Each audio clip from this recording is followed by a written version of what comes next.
Hello दोस्तों, मैं आज आपको दिखाने वाला हूँ राजा रुद्र प्रताप का महल जो ओरछा में बना हुआ है। 500 बरस पुराना महल, किस प्रकार से रहस्यमय महल भी इसे कहा जाता है और बहुत ही सुंदर महल कहा जाता है, बहुत ही अच्छा लगता है।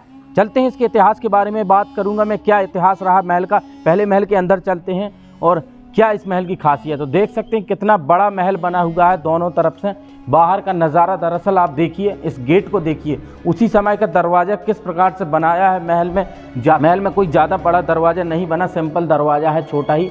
आप देख सकते हैं उसी समय की लकड़ी आज किस प्रकार को हमें देखने को मिलती है। अंदर आएंगे तो हमें यहाँ पर एक कक्ष मिलेगा। उस समय बुंदेली 17वीं 16वीं शताब्दी की जो शैली थी, सीधे नहीं दरवाज़ा था आंगन में, बल्कि दोनों तरफ अलग ऐसा आना पड़ता था। इसमें ऐसी शैली थी और एक कक्ष दिया जाता था जहाँ पर सैनिक भी उनके तैनात रहा करते थे, जिसमें कोई महल में अन्य व्यक्ति कोई इसमें प्रवेश ना कर सके। तो अब हम महल के अंदर आंगन में आ चुके हैं। ये आंगन है, इस आंगन को मर्दाना आंगन के नाम से भी जाना जाता था, जहाँ पर मर्द रहा यानी कि लोग रहा करते थे। आप यहाँ का नज़ारा दरअसल देख सकते हैं, कितना बेहतरीन और भव्य तरीके से हमें दिखाई देता है। आप ये मंच देख रहे हैं, ये मंच, इस मंच पर एक ख़ास तौर से जैसे कोई प्रोग्राम या फंक्शन या नृत्य, यहाँ पर नृत्यकाएँ किया करती थी, जो बुंदेली शैली थी या कुछ भी थी, प्रोग्राम चला करते थे यहाँ पर ख़ास तौर से प्रोग्राम। और यहाँ पर देख सकते हैं, यहाँ पर राजा बैठकर सामने की ओर यहाँ पर और देखते थे जो नाच गाना चला करता था इस जगह से इस तरफ। और सामने आप दरअसल ये जाली देख सकते हैं, किस लिए लगाई गई हुई। जो औरतें थी, औरतें लोगों के सामने नहीं आया करती थी, उनके लिए जालीदार बनाए गए हैं, जहाँ पर वो खड़े होकर नृत्य वगैरह जो फंक्शन चला करता था वो देख सकते थे। तो यहाँ पर आएंगे तो देख सकते हैं नीचे के, दरअसल मैंने बताया कि 2 तल बने हुए हैं, तो ये रास्ता है तल में जाने के लिए। ख़ास तौर से इससे नीचे जाया करते थे और नीचे बने हैं, वो वहाँ जाने की इजाज़त नहीं है। और यहाँ पर उसी समय एक पानी भी भरा जाता था, देखने के लिए देख सकते हैं यहाँ पर उसी समय का बना हुआ है, जो देखने में बहुत अद्भुत दृश्य लगता है। यहाँ का नटकाशी और मेहरामदाब, इनको दरवाज़ों को आप देख ही सकते हैं किस प्रकार से बनाया है, यानी कि 500 बरस हो चुके हैं इसे, और आज भी किस प्रकार से ये खड़े हुए हैं अपनी धरोहर लिए। बुंदेलखंड में ख़ास तौर पर जो औरतें थी, औरतों को वंचित नहीं रखा जाता था। नृत्य जो भी फंक्शन चला करते थे उनके लिए भी देखने के लिए कुछ व्यवस्था कर रखी थी। जैसे उन्होंने जाली लगाई हैं, आप देख सकते हैं, वहाँ पर महिलाएं बैठती थी। सभी महिलाएं जो राजघराने की महिलाएं हुआ करती थी, वहाँ से इस जगह पर देखा करती और यहाँ पर नृत्य वगैरह हुआ करता था। सामने राजा थे। चलते हैं ऊपर की ओर, मैं दिखा रहा हूँ आपको नज़ारा कैसा है जहाँ पर फंक्शन चला करता था। तो देख सकते हैं वो जगह है जहाँ पर नृत्य किया करती थी जो औरतें थी, जो महिलाएं होती नहीं नृत्य करने के लिए, वो नृत्य कहाँ यहाँ आती थी और इस जगह पर चला करता था प्रोग्राम। और वहाँ पर राजा बैठा करते थे और यहाँ पर आम नागरिक थे, जो यहाँ के नागरिक थे, यहाँ पर देखा करते थे। और यहाँ पर सेना, उस जगह पर सेना खड़ी रहा करती थी, थोड़ी ऊंचाई पर देख सकते थे। तो ये कक्ष बने हैं, इन कक्षों में सजावट, जैसे नृत्य कहाँ रहती थी तो यहाँ सज धस के आना पड़ता था, तो इस तरफ आ जाया करती थी। इन कक्षों को दरअसल आप देख ही सकते हैं कितने बेहतरीन तरीके से बनाया है और कितना सुंदर नज़ारा लगता है देखने में। यहाँ की नटकाशी को भी दरअसल आप देख लीजिए, कालीगरी उसी समय के ये बने हुए एक गेटों को, मेहराबदार गेटों को, जो छोटे छोटे कक्ष बने हुए हैं। और ये अलमारी देखिए, छोटी छोटी अलमारी भी उन्होंने बनाई है, देखिए यहाँ अंदर बंद है, देख सकते हैं। दरअसल इन कक्षों को जो बाहर की ओर जाते हैं, जहाँ पर दीवाने आम है दोस्तों, तो यहाँ से हम उतरेंगे, अब आगे की ओर चलेंगे। तरफ सिर्फ आम नागरिक या सेना वगैरह खड़ी रहा करती थी ऊपर देखने के लिए कि ऊपर से फंक्शन देख सकें और किले की सुरक्षा बनी रहे। तो दरअसल हम यहाँ पर आएंगे इस जगह पर, तो यहाँ पर हमें देखने का दृश्य मिलेगा। इस जगह पर यहाँ पर राजा महाराजाओं के लिए एक ख़ास तौर से एक महल था अलग, उनका पोर्शन। यहाँ पर आप छल्ले देख रहे हैं, ये छल्ले लगे हुए हैं। इन छल्लों में, जो छल्ले हैं, इनमें बड़े बड़े वजन जिनमें रहता था, वो पर्दे लगे रहते थे, जिससे शाही परिवार को कोई ना देख सके। हरामों को देखिए, पर्दे के बाद पर्दे लगे थे। और यहाँ पर इसके बाद जो यहाँ पर पर्दा लगा था इसके, और यहाँ पर खाली था, क्योंकि इस तरफ आने जाने के लिए ये रास्ता थी, यहाँ से आया जाया करते थे, इस तरफ बड़े पर्दे लगाए जाते थे। आप ये देख रहे हैं, इसी महल के अंदर इसमें पानी भरा जाता था, शुद्ध पानी। और पानी में जो फूल होते हैं गुलाब के या अन्य फूल इसमें डालकर, और यहाँ पर 2 बड़े पर्दे लगे थे। यहाँ पर आप देख सकते हैं, यहाँ पर 2 पर्दे लगाए थे और 2 औरतें थीं जो इसे हिलाया करती थी पर्दों को, और जो खुशबू होया करती थी वो पूरे महल में अंदर उन फूलों की खुशबू पूरे महल में जाया करती थी, जिससे थोड़ी महक बनी रहे, बहुत अच्छी महक रहे।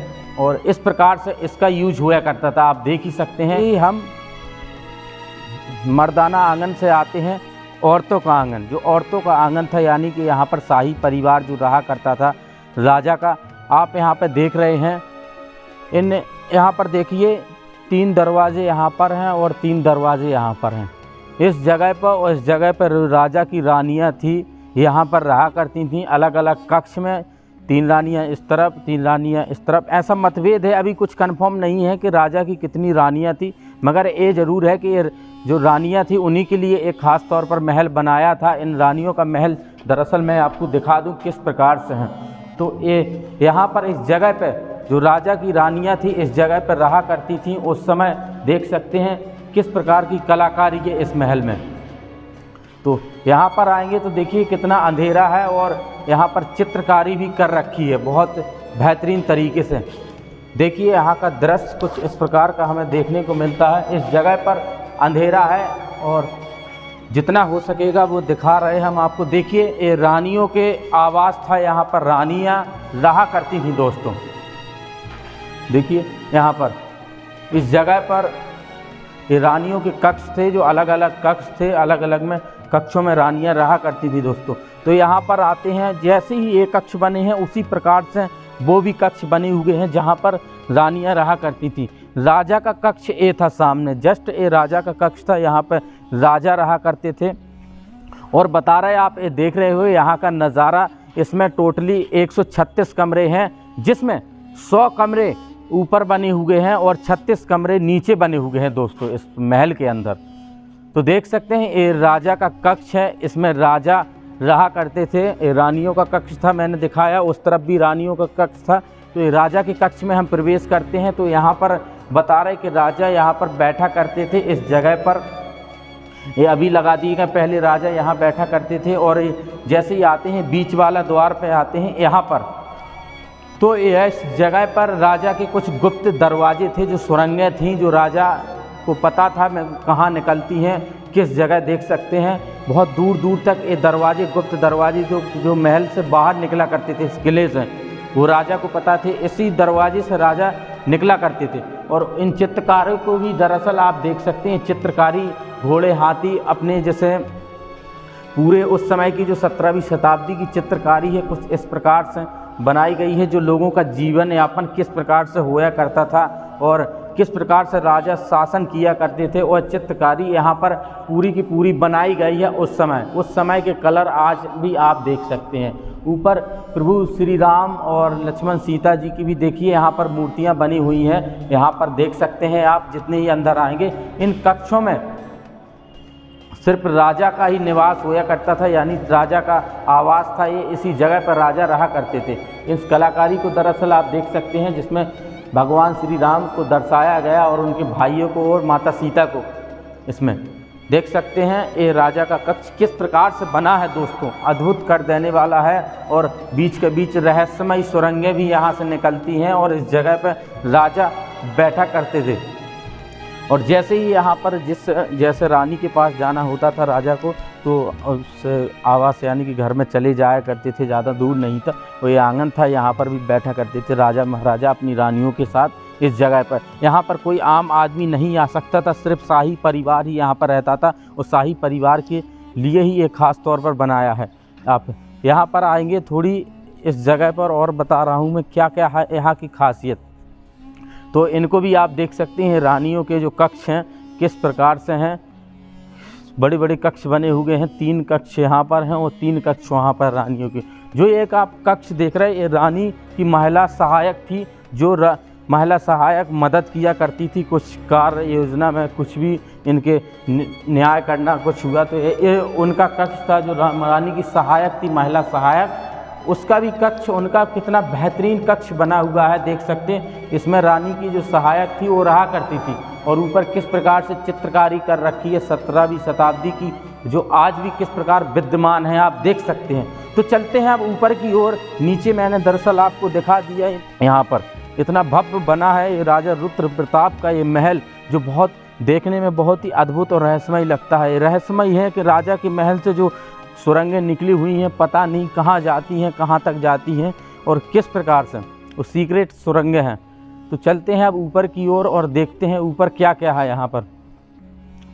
तो देखिए ये रास्ता है ऊपर जाने के लिए। ऊपर बता रहे हैं कि एक रानी का और कक्ष था, वो कक्ष खास तौर पर रानी के लिए बनवाया था राजा जी ने।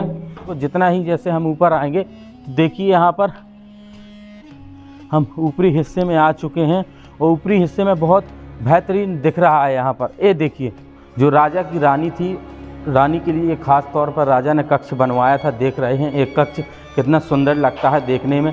इस जगह पर रानी रहा करती थी और इन कक्षों में ये खुले नहीं थे, उस समय पर्दे लगे हुए थे। आप देखिए ये कुंदे किस प्रकार से हैं, इस तरफ भी और चारों तरफ इसमें पर्दे लगे हुए थे। और इस प्रकार से ये रानी जो यहाँ आया करती थी, रानी इसमें रहने के, क्योंकि रानी जब सुबह उठती थी तो यहाँ पर जो आप मंदिर देख रहे हैं सामने से, यहाँ पर देखिए मंदिर दिखाई पड़ता है जो प्रभु श्री राम के लिए खास तौर पर बनवाया था। आप देखिए इस मंदिर को सीधे दर्शन कर सकें यहाँ पर, इसलिए ये रानी ने अपने लिए खास तौर से स्पेशली कक्ष बनवाया था राजा को कहकर, जो कितने भव्य तरीके से बना हुआ है और उस समय की कलाकारी और चित्रकारी आज भी विद्यमान है दोस्तों। तो चलते हैं इसके ऊपर और भी दिखा रहे हैं कौन कौन से भी कक्ष हैं जो अपने आप में अद्भुत हैं। तो देखिए जैसे ही ऊपर जाएंगे 100 कक्ष बने हैं ऊपर। हर कक्षों का अपना अपना महत्व है और अपना अपना रहस्य है। उन कक्षों को मैं दिखाने वाला हूँ। दरअसल जैसे रानी का कक्ष है वैसे ही आप ये भी देख सकते हैं एक और उनका कक्ष बना हुआ है। देखिए यहाँ पर अनेक जगह अलग अलग कक्ष बने हैं जो उनके रानियों के कक्ष थे, खास तौर से स्पेशली महाराजा की। तो देखिए अब उस तरफ चलेंगे तो आप देख सकते हैं रानियों के कक्ष थे जो इस प्रकार से बनाया करते थे, बहुत ही सुंदर लगते हैं देखने में। और यहाँ से हमें पूरा का पूरा इनका दृश्य दिखाई पड़ता है। दरअसल आप देखिए, मैं इससे पहले थोड़ी इस तरफ दिखा दूँ, जो कि महल के जस्ट एक छत बना हुआ है, वो छत पूरा का पूरा यहीं से साम्राज्य दिखे इसलिए इस छत का निर्माण करवाया गया था। देखिए यहाँ पर, यहाँ से हमें पूरा जो मंदिर है, टेंपल भी हमें दिखाई पड़ता है। देखिए यहाँ पर इस जगह से हम टेंपल भी देख सकते हैं जो मंदिर बना हुआ है। ये आंगन था, इस आंगन में भी राजा महाराजा आया करते थे और यहाँ बैठ के बढ़िया हवा, ठंडी हवा हुई यहीं पर लिया करते थे। दरअसल मैं उस तरफ जा रहा हूँ और दिखा रहा हूँ क्या क्या है यहाँ पर। देखिए जैसे ही मैं यहाँ पे आऊँगा तो इनका कुछ इस प्रकार का नज़ारा हमें देखने को मिलेगा। देखिए कितने सारे इनके महल बने हुए हैं जो अलग अलग हैं और यहाँ पर एक कलाकारी आप देखिए किस प्रकार से डिज़ाइन किया है और किस प्रकार से इसे बनाया है। ख़ास तौर पर बहुत बड़ा छत है, यानी कि 500 बरस पुराना, आज भी किस प्रकार अपनी धरोहर लिए खड़ा है। देखिए यहाँ पर कुछ ये कक्ष बने हैं, ये सिर्फ सेना के लिए तैनात थे क्योंकि किले के बाहरी हिस्से में सेना रहा करती। अगर हम इस महल के इतिहास के बारे में बात करें तो महाराजा रुद्र प्रताप सिंह ने इसका निर्माण करवाया था 1501 से 1531 ईस्वी तक, यानी कि इसको बनने में पूरे के पूरे 30 बरस लगे थे इस महल को बनने में। इस महल का इतिहास बहुत लंबा रहा है। इसके बाद फिर मधुकर शाह आए, फिर मधुकर शाह ने इसका निर्माण करवाया। आप देख सकते हैं किस प्रकार से, तो आज किस प्रकार अपनी धरोहर लिए खड़ा है। तो हमारे भारत में कुछ ऐसे अनेक किले हैं और भारत के बाद बुंदेलखंड का नाम आता है। बुंदेलखंड में ऐसी धरोहरें आज भी बची हुई हैं जो देखने में बहुत अच्छा और अद्भुत दृश्य लगता है इस महल का दोस्तों।